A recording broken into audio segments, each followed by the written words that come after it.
I sat at the Christmas dinner table watching my sister Amanda introduce her mysterious CEO boyfriend Marcus to our parents. The mahogany dining room felt suffocating as Amanda's voice dripped with practiced cruelty. She gestured toward me with a smugness I knew all too well and declared, "This is the failure of our family." My parents burst into their familiar harsh laughter while I felt that old sting of humiliation wash over me. Marcus sat silently, his dark eyes observing everything with an intensity that made me uncomfortable. But then something shifted in his expression. A faint smile crossed his face as he spoke with calm precision. "Interesting, because you're fired, and we're done." The laughter died instantly, replaced by stunned silence that seemed to stretch forever. The drive to my childhood home in suburban Columbus, Ohio, always filled me with dread. But this Christmas Eve felt particularly heavy. Snow crunched under my aging Honda Civic's tires as I pulled into the familiar driveway, already steeling myself for another evening as the family disappointment. At 28, I had become accustomed to being the target of every family gathering, but 6 months of unemployment had made me an even easier mark for their collective frustration. My parents' 2-story colonial house glowed with warm light, the same red brick facade that had witnessed countless childhood humiliations. I grabbed the modest gifts from my passenger seat, knowing they would pale in comparison to whatever expensive offerings Amanda would present. The freelance marketing work I had scraped together barely covered my studio apartment rent, let alone lavish Christmas presents. Mom opened the door before I could knock, her perfectly styled gray hair and holiday sweater creating the picture of suburban motherhood. "Duke, honey, you made it," she said, though her tone carried that familiar note of resigned disappointment. "Amanda's already here with her boyfriend. You should see this man, successful executive type, nothing like." She caught herself before finishing the comparison, but we both knew what she meant. The house smelled of roasted turkey and cinnamon, triggering memories of better times when our family dynamic hadn't been poisoned by constant comparison. Dad emerged from the kitchen, his accountant's precision evident even in his holiday casual wear. "Son," he nodded, shaking my hand with the same professional distance he showed his clients. "Amanda's been telling us about her boyfriend, CEO of some tech company. Very impressive young man." I followed them into the living room where Amanda held court near the decorated Christmas tree. At 31, she had perfected the art of looking successful. Her burgundy dress probably cost more than my monthly grocery budget, and her jewelry caught the light with expensive sparkle. But it was her smile that made my stomach clench, that predatory expression she wore whenever she sensed an opportunity to establish her superiority.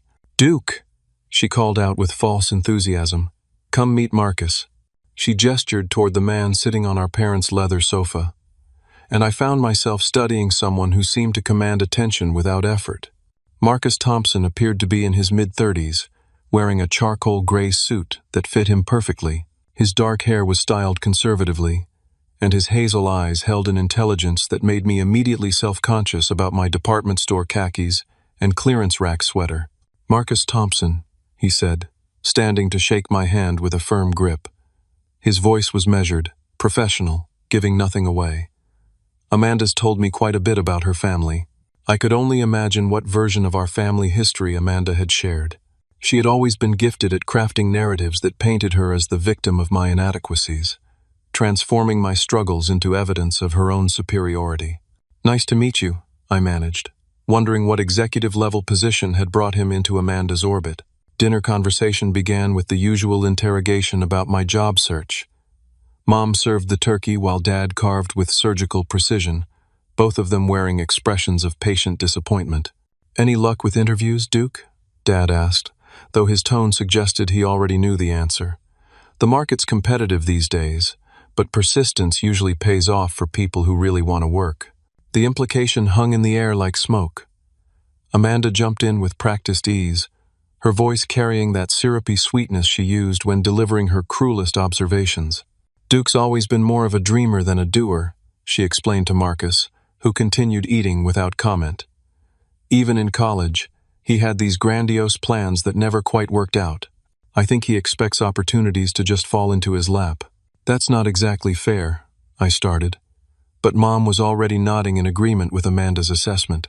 "Your sister's right, honey. She worked hard to get where she is, networking, building relationships, making smart career moves. That's how success happens in the real world. Mom's voice carried the weight of years of comparison, countless conversations where my achievements were measured against Amanda's accomplishments, and found lacking. Marcus set down his fork and looked directly at me. "What kind of marketing work did you do before?" His question cut through the family narrative like a knife, demanding actual information instead of accepting their characterizations. "I worked for Patterson Creative, a mid-sized agency downtown. We handled campaigns for tech companies, retail brands, some healthcare clients. I found myself sitting straighter, grateful for someone asking about my actual experience instead of my failures. My specialty was strategic positioning and brand messaging." "What was your most successful campaign?" Marcus asked, and I noticed Amanda's slight frown at the direction of the conversation. "We launched a comprehensive rebranding effort for a cloud storage company called Zenith Technologies. The client wanted to pivot from B2B services to consumer market penetration. I developed the messaging strategy, oversaw creative direction, and managed the multi-platform rollout.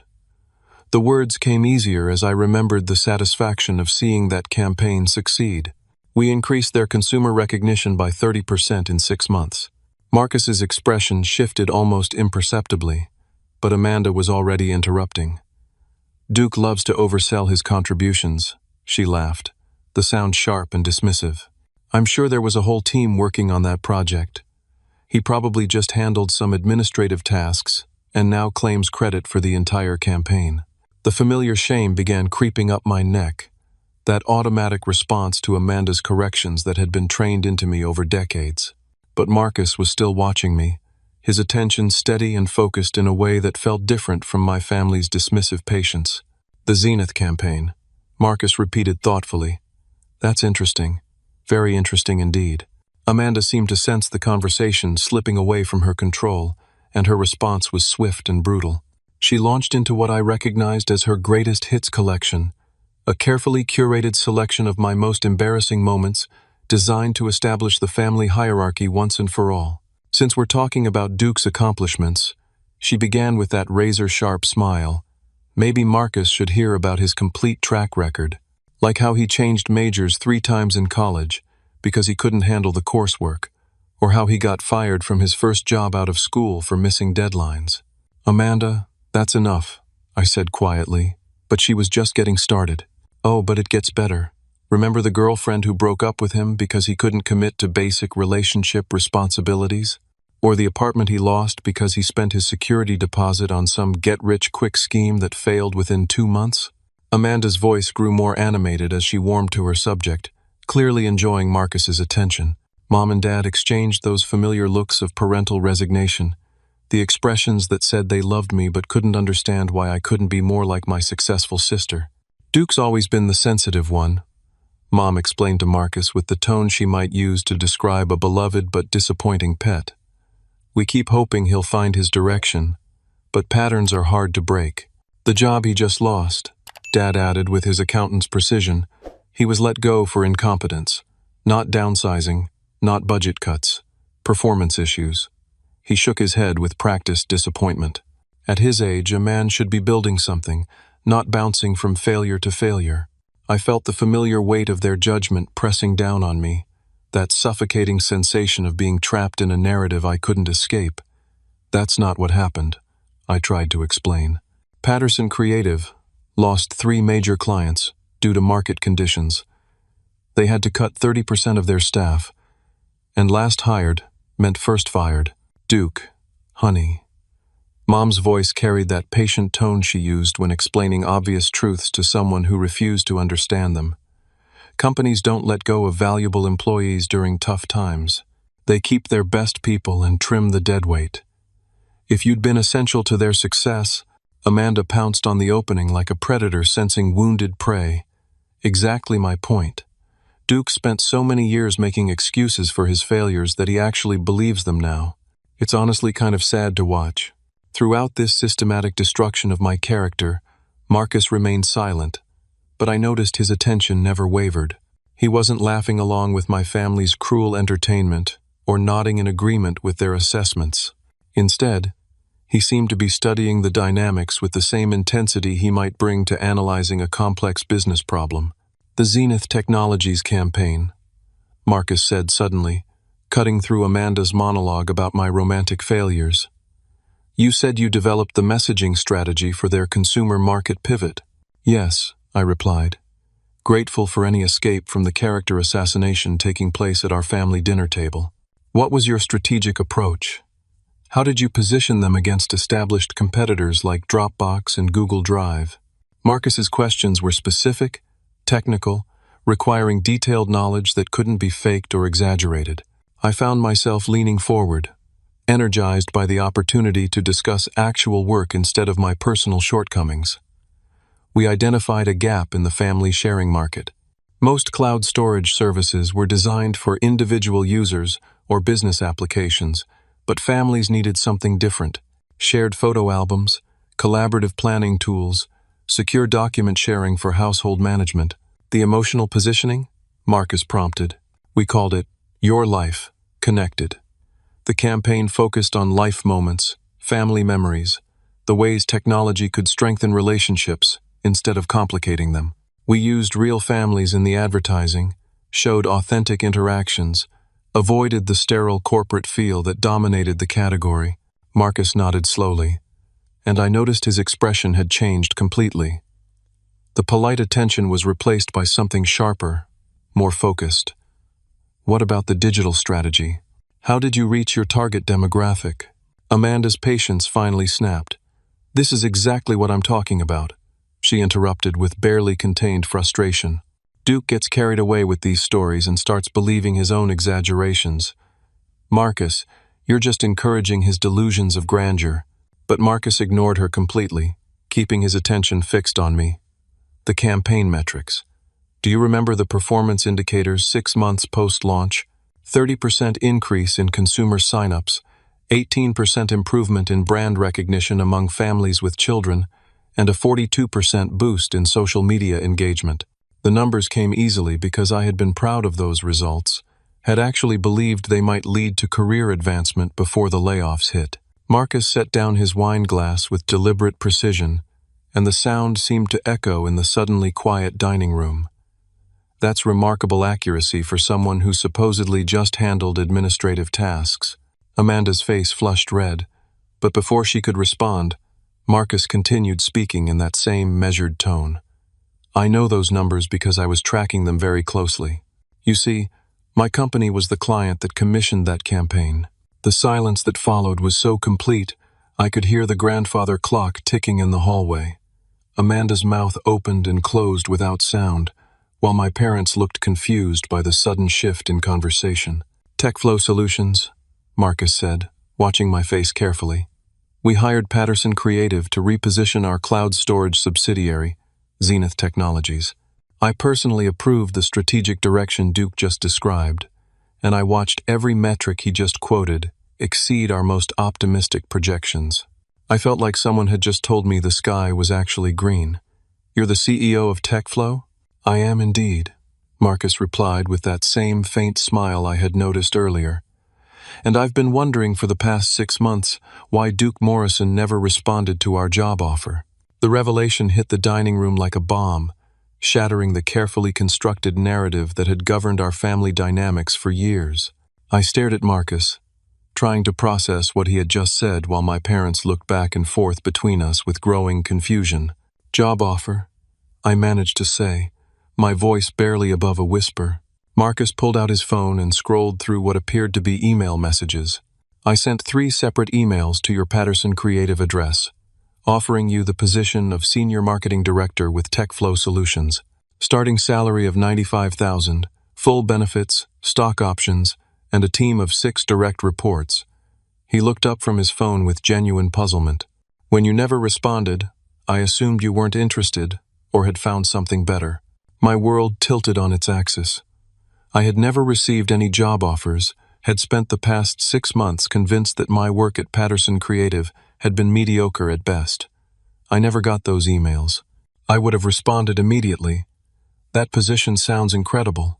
"Duke," Marcus said seriously, Your strategic work on the Zenith campaign was exceptional. It directly led to our most successful product launch in company history. I've been using your messaging framework as the template for all our subsequent brand positioning efforts. Amanda, who had been uncharacteristically quiet during this exchange, suddenly found her voice again.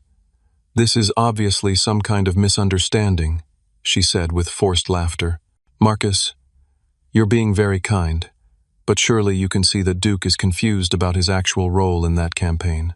Marcus turned to look at Amanda for the first time since dropping his bombshell, and his expression was carefully neutral. "You mentioned that you work in tech as well. What company?" Amanda straightened in her chair, clearly grateful to redirect attention back to her own accomplishments. "I'm Vice President of Operations at TechFlow Solutions. I've been there for almost 2 years now, managing cross-departmental efficiency initiatives and strategic workflow optimization." The temperature in the room seemed to drop several degrees. Marcus continued looking at Amanda with that same neutral expression, but I noticed a muscle in his jaw tightening almost imperceptibly. "Vice President of Operations," he repeated slowly. "At TechFlow Solutions." "That's right," Amanda replied confidently. "I report directly to the executive team on operational metrics and process improvement initiatives. It's quite a demanding role, but I've been able to implement several cost-saving measures that have significantly improved our bottom line." My parents beamed with pride at their daughter's impressive corporate position, but I was watching Marcus's face and beginning to feel a growing sense of unease. "That's fascinating," Marcus said in a tone that could have been carved from ice. "Because I am the CEO of TechFlow Solutions, and our Vice President of Operations is a woman named Sarah Chen, who has been with the company for 5 years. I've never seen you before tonight, Amanda." The silence that followed was deafening. Amanda's confident expression flickered like a candle in the wind, but she quickly rallied. "We must work in different divisions," she said with a nervous laugh. "TechFlow is such a large company, and I primarily work remotely. My immediate supervisor is probably someone you don't interact with regularly." Marcus shook his head slowly. TechFlow Solutions employs exactly 237 people across 4 divisions. The VP of Operations reports directly to me and attends our weekly executive meetings. There is no remote work option for executive-level positions, and I personally approve every hire above manager level. "Maybe I used a different name professionally," Amanda tried desperately. "Some women do that in corporate environments to avoid gender discrimination." "What's your employee ID number?" Marcus asked simply. Amanda's face went pale. "I don't have it memorized." "Who memorizes their employee ID? What's your corporate email address?" "I access it through a secure portal. I'd have to look it up." "What floor is your office on?" "I work from multiple locations depending on project needs." Marcus pulled out his phone again and began typing. "This is very interesting, because our IT security team has been tracking some unusual access patterns to our confidential client database. Someone has been using stolen credentials to download sensitive information over the past several months." My parents were looking back and forth between Marcus and Amanda, like spectators at a tennis match, their expressions shifting from confusion to growing alarm. I felt a sick sensation growing in my stomach as I began to understand what Marcus was suggesting. "The security logs show these unauthorized accesses originating from an IP address in the Riverside Park apartment complex on 3rd Street, Marcus continued, his voice remaining eerily calm. "Would you happen to live in that area, Amanda?" Amanda's face had gone completely white. Her hands were shaking as she reached for her wine glass, and when she spoke, her voice was barely audible. "This is ridiculous. You're obviously mistaken about something." Marcus's phone buzzed with what appeared to be a text message. He glanced at the screen, and his expression hardened. "Actually, I'm not mistaken about anything. The IP address traces to apartment 312 at Riverside Park Commons. The lease is in the name Amanda Morrison, and our security cameras caught footage of someone matching your description, entering our building multiple times, using a cloned access badge." The room spun around me as the pieces began falling into place. Amanda's expensive clothes, her luxury apartment, the lifestyle she maintained without any visible means of support. I had always assumed our parents were helping her financially, but now a much darker picture was emerging. "You've been stealing from them," I said, the words tumbling out before I could stop them. "You've been selling their client information." Amanda's carefully constructed facade finally crumbled completely. Her shoulders sagged, and tears began streaming down her face as the weight of her deception became impossible to maintain. "I didn't mean for it to go this far," she whispered. "It started small, just some basic market research that competitors were willing to pay for. But then the bills kept piling up, and I needed more money to keep up appearances." Marcus was already dialing a number on his phone. "Security? This is Marcus Thompson. I need you to contact the police immediately. We've found our data thief." The next 20 minutes felt like watching a building collapse in slow motion.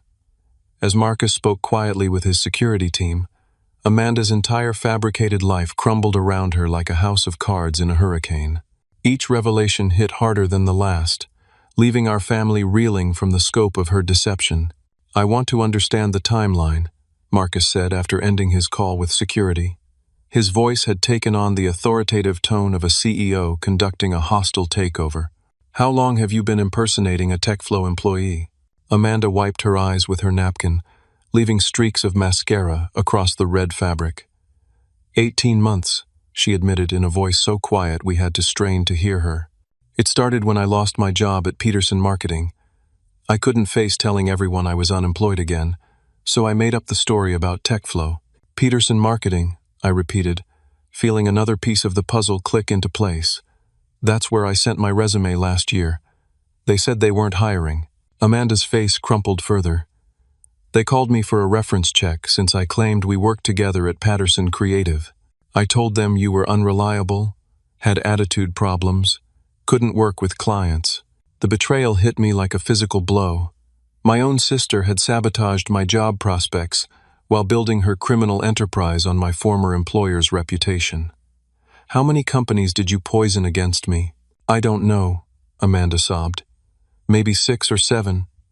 I had to maintain the story that you were the failure and I was the success. It was the only way to explain why I was doing so well while you couldn't find work." Mom and Dad sat in stunned silence, their faces cycling through disbelief, horror, and dawning comprehension. The golden child they had praised and supported had been living a complete lie while systematically destroying her brother's career prospects. "The stolen data," Marcus continued relentlessly. "What exactly did you access and sell?" Amanda's confession came out in broken fragments between sobs. She had started by selling basic market research to competing companies, but the demand for more sensitive information had driven her to take increasingly dangerous risks. Client lists, strategic plans, proprietary technology specifications, merger discussions, personnel files containing salary information, and performance reviews. "The Hamilton Industries acquisition," Marcus said, his voice tight with controlled anger. "Did you sell information about that deal?" Amanda nodded miserably. "Zenith Corp offered me $50,000 for the preliminary negotiations documents. I needed the money for my lease renewal and car payments.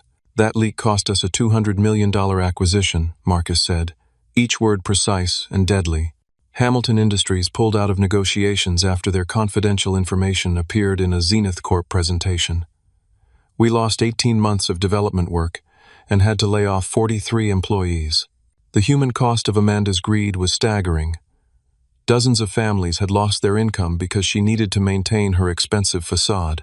I thought about those Patterson Creative employees who had been let go, wondering how many of their job losses could be traced back to the industrial espionage my sister had been conducting. "The job offer emails you sent to Duke," Mom said suddenly, her voice hollow with realization. "Did Amanda intercept those too?" Marcus nodded grimly.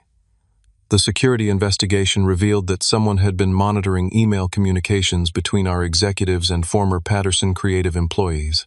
Duke wasn't the only one who never received our recruitment offers."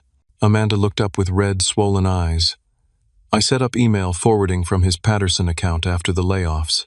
I told him it was to help watch for job opportunities, but I was really screening everything to make sure no one contacted him with good offers." The systematic nature of her sabotage was breathtaking. She hadn't just stolen from TechFlow, she had orchestrated my professional isolation to maintain her position as the family success story. Every job rejection, Every unanswered application, every month of mounting desperation, had been partially orchestrated by my own sister. The money, Dad asked weakly, where did it all go? Amanda's lifestyle had been entirely built on blood money. The luxury apartment with granite countertops and stainless steel appliances, leased BMW with premium options, designer clothes, expensive jewelry, frequent weekend trips to Chicago and Nashville, lavish gifts for our parents.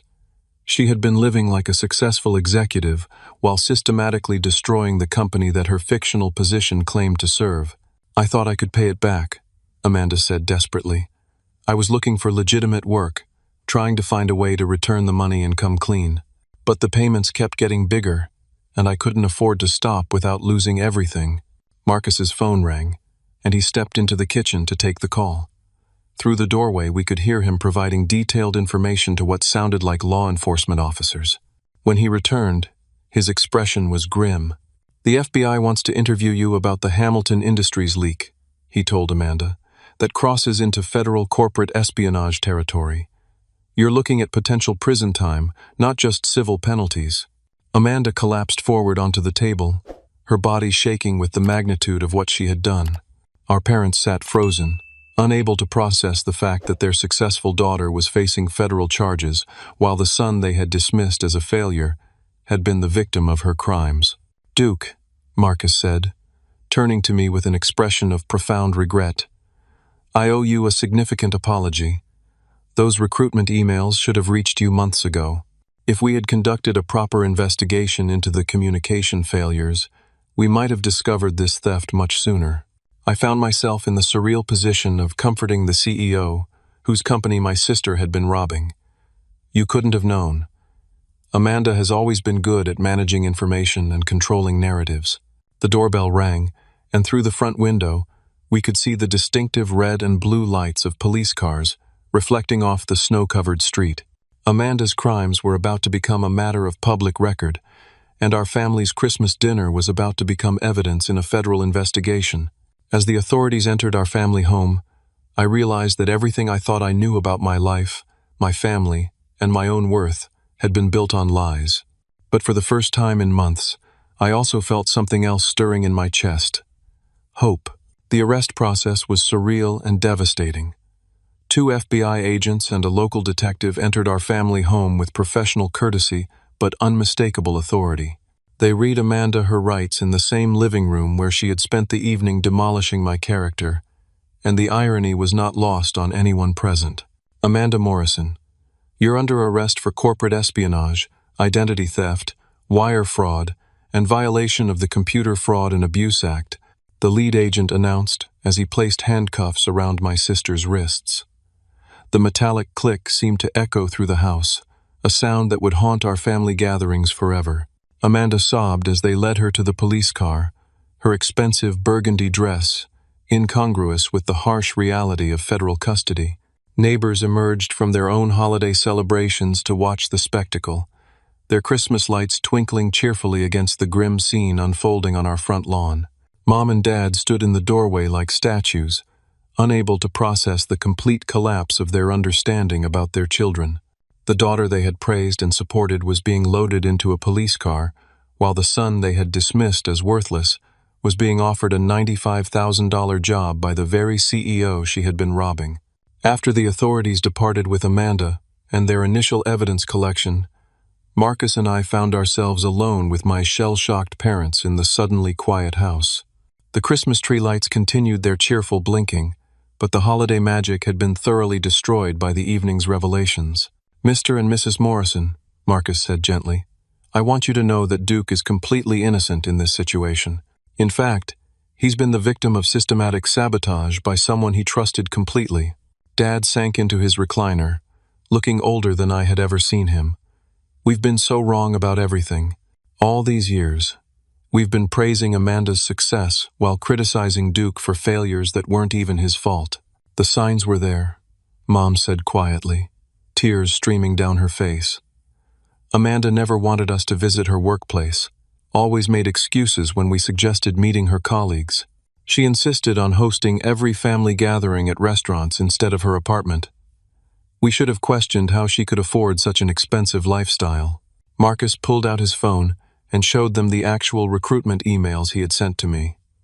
Duke's work on the Zenith campaign was exceptional. When he never responded to our offers, I assumed he had found something better or wasn't interested in working with us. Now I understand that he never had the opportunity to see them. Reading those emails was like discovering an alternate universe where my professional life had taken a completely different trajectory. Senior marketing director, comprehensive benefits package, stock options, leadership opportunities, the chance to build something meaningful instead of scraping together freelance assignments to pay rent. The position is still available if you're interested, Marcus continued, addressing me directly.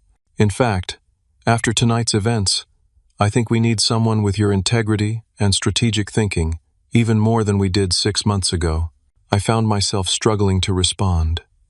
6 hours earlier, I had entered this house as the family failure, prepared for another evening of subtle humiliation and disappointed sighs. Now, I was being offered a dream job by a man who had witnessed firsthand how my own family treated me. "I'm interested," I managed to say, my voice thick with emotion. "More than interested. I just need some time to process everything that's happened tonight." Marcus nodded understandingly. "Take all the time you need. This has been traumatic for everyone involved. But Duke, I want you to know that your professional reputation is completely intact. In fact, after seeing how you handled yourself tonight under extremely difficult circumstances, I'm even more convinced that you're exactly what TechFlow Solutions needs." Over the next several hours, as we gave statements to investigators and began the process of understanding the scope of Amanda's crimes, a different picture of our family began to emerge. My parents gradually acknowledged the patterns of favoritism that had allowed Amanda's deception to flourish, while making my life unnecessarily difficult. "We always assumed success was measured by external appearances," Dad admitted, as we sat around the kitchen table drinking coffee at 2 in the morning. "Amanda drove a nice car, lived in an expensive apartment, wore designer clothes. It never occurred to us to ask hard questions about how she afforded that lifestyle. Meanwhile," Mom added tearfully, "we criticized Duke for living modestly and struggling to find steady work. We never considered that someone might be actively sabotaging his opportunities." The investigators revealed that Amanda's theft had been even more extensive than Marcus initially realized. She had sold information to 7 different competing companies, compromised 14 major client relationships, and potentially caused millions of dollars in lost revenue and development costs. The Hamilton Industries acquisition was just the tip of the iceberg. "She'll likely face 15 to 20 years in federal prison," the lead FBI agent explained. "Corporate espionage at this level is taken very seriously, especially when it involves multiple companies and international competitors." As dawn approached and the initial shock began wearing off, Marcus made me an offer that changed everything. "Duke, I know this has been an incredibly difficult night for your family. If you accept our position, I'd like to offer you a signing bonus to help cover any financial hardships you've experienced due to the employment sabotage." The signing bonus was more money than I had earned in the previous 6 months combined. Combined with the salary and benefits package, it represented not just employment, but genuine financial security for the first time in years. "There's one more thing," Marcus said, as he prepared to leave our house as the sun rose over Columbus. "The FBI investigation is going to be high profile. Amanda's case will likely make the local news as a significant corporate espionage story. I want you to be prepared for media attention." The irony was overwhelming. Amanda had always craved recognition and public acknowledgement of her success. Now she would receive exactly that attention, but as the central figure in a federal crime story rather than a business success narrative. As I stood in my parents' driveway watching Marcus drive away, I realized that this Christmas morning would mark the beginning of an entirely new chapter in my life. The family dynamics that had defined my identity for 28 years had been shattered, but from the wreckage, something healthier and more honest could finally grow. 6 months later, I stood in the executive conference room of TechFlow Solutions, presenting quarterly results to a room full of senior managers who actually listened to my ideas and valued my contributions. The transformation in my professional life had been remarkable, but the personal healing process for my family had been equally profound. Amanda was serving a reduced sentence of 8 years in federal prison after cooperating fully with authorities and helping them understand the scope of corporate espionage networks operating in the tech industry. Her testimony had led to investigations at 12 other companies and the arrest of 7 additional conspirators. The media attention Marcus had predicted materialized exactly as he described.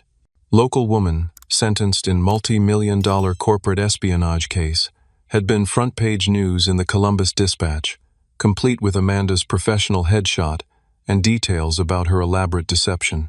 The irony was not lost on anyone that she finally received the public recognition she had always craved, just not in the form she had imagined. My parents had undergone their own transformation during those 6 months. The revelation of their favoritism and its devastating consequences had forced them to confront patterns of behavior they had never questioned. Family therapy sessions had been painful but necessary, helping all of us understand how comparison and conditional love had poisoned our relationships. We spent 30 years teaching our children that love was based on achievement rather than character, Mom said during one particularly difficult session. Amanda learned that she needed to appear successful to earn our approval, while Duke learned that nothing he did would ever be good enough. The therapy revealed that Amanda's criminal behavior had roots in the impossible pressure to maintain her position as the family success story. When her legitimate career faltered, she chose deception and crime, rather than face the disappointment she knew would follow an honest admission of failure. "I created a monster," Dad admitted tearfully. "Every time I praised Amanda's accomplishments while criticizing Duke's struggles, I was teaching her that her worth as a person depended on outperforming her brother." My new position at TechFlow had exceeded every expectation. As Senior Marketing Director, I led a team of 6 talented professionals, managed relationships with major clients, and developed strategic campaigns that drove significant revenue growth. The Zenith Technologies framework I had created became the foundation for 3 additional successful product launches. Marcus had become not just my employer but a genuine mentor and friend. His leadership style emphasized collaboration, integrity, and long-term thinking rather than short-term appearances. Working for someone who valued character over credentials had been a revelation after years of rejection and disappointment. Duke's success isn't surprising, Marcus told the board of directors during my 6-month review. What's remarkable is that he maintained his integrity and work ethic despite years of systematic sabotage and family discouragement. That kind of resilience is exactly what we need in leadership positions. The financial transformation had been equally dramatic. The signing bonus had allowed me to move from my studio apartment to a comfortable 2-bedroom place with a dedicated home office. I purchased a reliable car to replace my aging Honda, built an emergency savings account, and even started contributing to a retirement fund for the first time in my adult life. But the most meaningful change had been in my relationship with my parents. The forced honesty that followed Amanda's arrest had created space for genuine connection rather than the superficial interactions that had characterized our family gatherings for decades. "We want to build something different with you," Mom said during one of our weekly coffee meetings. "Not based on your job title or salary, but on who you are as a person. We should have been doing that all along." Dad had been equally committed to rebuilding our relationship on a foundation of respect rather than disappointment. "I spent so many years treating you like a business problem to be solved instead of a son to be loved. I can't undo that damage, but I can commit to doing better going forward." The most difficult aspect of the entire situation had been my relationship with Amanda herself. After 6 months of reflection and therapy, I had decided to visit her in the minimum security federal facility where she was serving her sentence. The visiting room was institutional and depressing, but Amanda looked healthier than she had in years. Prison had stripped away the expensive facade she had maintained for so long, revealing someone who seemed more genuine than the sister I had known for most of my life. "I destroyed everything," she said simply, as we sat across from each other at a small metal table. "My career, my freedom, your opportunities, our family relationships. I don't know how to begin making amends for that kind of damage. The therapy program here has helped me understand that I built my entire identity around being better than you," Amanda continued. "When my real career started failing, I chose crime rather than admitting I wasn't the success story I pretended to be. I had prepared for this conversation during months of counseling, but actually facing my sister in federal custody was still emotionally overwhelming. "I forgive you," I told her, surprised by how much I meant those words. Not because what you did wasn't devastating, but because holding on to anger would just create more damage. Amanda cried then, the first genuine tears I had seen from her since childhood. "I don't deserve forgiveness, especially from you. I systematically sabotaged your career because I couldn't bear the thought of you succeeding while I was failing. We were both victims of a family system that taught us to compete instead of supporting each other," I said. "I'm not excusing what you did, but I understand how we got here." The prison therapy program had given Amanda tools to understand her destructive patterns and develop healthier ways of relating to others. She was taking college courses, participating in job training programs, and working with a counselor to develop realistic plans for rebuilding her life after release. "I'll have a felony record and no legitimate work experience for the past 2 years, Amanda said. "Starting over at 32 with that kind of background isn't going to be easy. You'll have family support this time," I promised. "Real support, not the conditional approval we grew up with." The visit ended with tentative plans for regular communication and a commitment to rebuilding our relationship based on honesty rather than competition. Amanda would serve 6 more years, but she would emerge to a family that had learned to value character over achievement. As I drove home from the prison, I reflected on how completely my life had changed since that Christmas dinner. The brother who had been dismissed as a failure was now leading successful marketing campaigns and earning genuine respect from his colleagues. The sister who had been praised as a success was serving federal time for corporate espionage. But the most important transformation had been in our family's understanding of what really mattered. Success without integrity was ultimately worthless, while character and resilience could overcome almost any setback.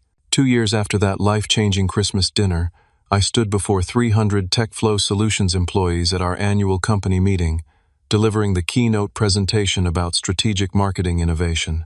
The applause that followed my talk was genuine and enthusiastic, a far cry from the dismissive responses my ideas had received at family gatherings throughout my 20s. Marcus introduced me to the audience as his successor for the Chief Marketing Officer position, a promotion that would make me the youngest executive in company history. The journey from unemployed freelancer to C-suite executive in less than 3 years felt surreal, but it had been built on foundation of hard work, integrity, and the support of people who valued substance over appearances. My parents sat in the front row, their faces glowing with pride that felt entirely different from their previous favoritism toward Amanda. This approval was based on who I had become as a person, not just what I had achieved professionally. The family therapy had taught all of us to separate love from performance, creating space for genuine relationships rather than competitive dynamics. Amanda was scheduled for release in 4 years, and our weekly phone conversations had revealed someone completely transformed from the desperate, competitive person who had sabotaged my career.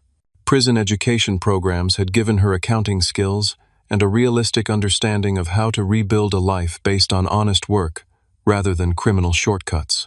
"I'm proud of what you've accomplished," she told me during our most recent call. "But more importantly, I'm proud of how you've handled success. You could have become bitter and vindictive after what I did to you, but instead you chose forgiveness and healing." The ripple effects of that Christmas evening had extended far beyond our immediate family. The FBI investigation Amanda had cooperated with led to the arrest and conviction of 17 people involved in corporate espionage networks across 6 states. The security improvements implemented at TechFlow Solutions had been adopted by dozens of other companies, creating industry-wide protections against similar theft.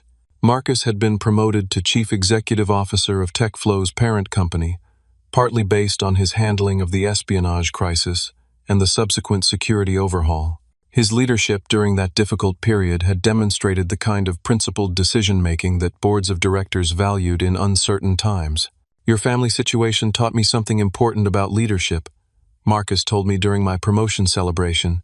"Sometimes the most valuable employees are the ones who have faced adversity with grace, rather than those who have never been tested."